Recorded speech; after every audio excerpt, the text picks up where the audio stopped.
ጤና ይስጥልኝ አድማጮቼ፣ ከአዲስ አበባ ገቢዎች የተሰሙ ዜናዎችን አቀርብላችኋለሁ። በቪዲዮ የታገዘ የግብር አሰባሰብ ሂደት መጀመሩ ይፋ ከሆነ አንድ ወር እንኳን አልሞላውም። ይሁንና በዚህ ዙሪያ የሚቀርቡ አቤቱታዎች ካሁኑ በስፋት መስተዋል ጀምረዋል። ከግብር አሰባሰብ ጋር በተያያዘ ከህብረተሰቡ የሚነሱ ቅሬታዎችን ለመቅረፍ በሚል ተግባራዊ የተደረገው ቴክኖሎጂ ችግሩን እንደሚቀርፍ የአዲስ አበባ ገቢዎች ቢሮ የገለጸ ሲሆን በግብር ሰብሳቢ ባለሙያዎች ዩኒፎርም ላይ በመግጠም ድምፅና ቪዲዮ መልእክቶችን ለማዕከል ማድረስ የሚያስችል መሆኑ ተነግሮ ነበር። ቢሮው በድፍረት ቴክኖሎጂው ሙሉ ለሙሉ ችግር ይቀርፋል ቢልም ገና ካሁኑ አንዳንድ ሰራተኞች የተለያዩ ዘዴዎችን መጠቀም እንደጀመሩ መሰረት ሚዲያ አረጋግጧል። ቀን ላይ ካሜራ ስለተገጠመባቸው ሕግን አክብረው የሚሰሩ ግብር ሰብሳቢዎቹ ነገር ግን 11 ሰዓት ላይ በካሜራው ቢሮአቸው አስረክበው በድጋሜ ለዘረፋ እንደሚሰማሩ ታውቋል። ካሜራ ከመለሱ በኋላ ለምሳሌ የክፍለ ሀገር የጭነት መኪኖች የሚቆሙበት ቦታ ይቀመጣሉ። ለሚጫነው ዕቃ አሰልፈው ደረሰኝ ይጠይቃሉ። የተሰጣቸውን ደረሰኝ እንደ መንጃ ፍቃድ ይወስዱትና በደረሰኙ ላይ ባለው አድራሻ ደውለው ደረሰኙን በትክክል አልቆረጥክም፣ ክስ ሊመጣብህ ነው በማለት ከ20 እስከ 30 ሺህ ብር እየተቀበሉ ነው።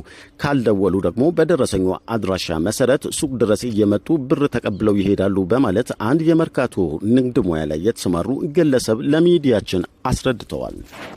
በተመሳሳይ መልኩ ሌላ አንድ በመርካቶ ስራቸውን ያደረጉ ግለሰብ የገቢ ሰብሳቢዎቹ ብዛት ከህዝቡ ቁጥር አይተናነስም፣ መንግስት ህዝቡን ዝረፉ ብሎ ያሰማራቸው ነው የሚመስለው በማለት ያስረዳሉ። ካሜራ ሳይዙ መጥተው እነሱ የሚጠይቁትን ያልተገባ ገንዘብ አልከፍልም እስከ ጥግ እሄዳለሁ ብትል ሰም የለም፣ ቅጣት 100 ሺህ ይጣልብሃል። 100 ሺህ ቅጣት ደግሞ የሚያስከትለው ሌላ ጣጣ አለ።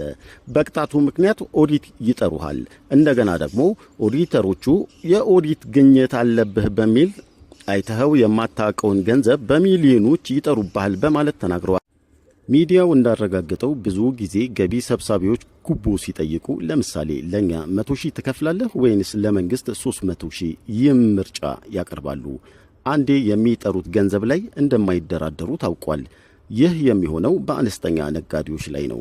ትልልቅ ነጋዴዎችን ምን እንደሚያደርጓቸው ፈጣሪ ይወቅ። እኔ በጣም አስጠልቶኛል። ግድ ሆኖብኝ እንጂ እዚያ ስራ ቦታ ባልሄድ ከራስ ምታትና ጭንቀት ድናለሁ በማለት አንድ ነጋዴ ይናገራሉ። ሱቅ ከተከፈተ በኋላ ዘግተን እስክንወጣ ከባድ ውጥረት ነው ያለው። ብዙ ሰዎች ከሌላ ቦታ ይዘውት የመጡትን ፌስታል ወደ ሱቅ ይዘውብኝ እንዳይገቡ እደጅ ላይ እጠብቃለሁ በማለት ይጋራሉ። ይህንን ሲያደርጉ ከሌላ ቦታ ይዘው የመጡትን ፌስታል ይዘው ገብተው ሱኑ ይዘው ሲወጡ የገቢዎች ሰራተኞች ደረሱ ማለት ከ20 እስከ 30 ሺህ ያስተፉናል።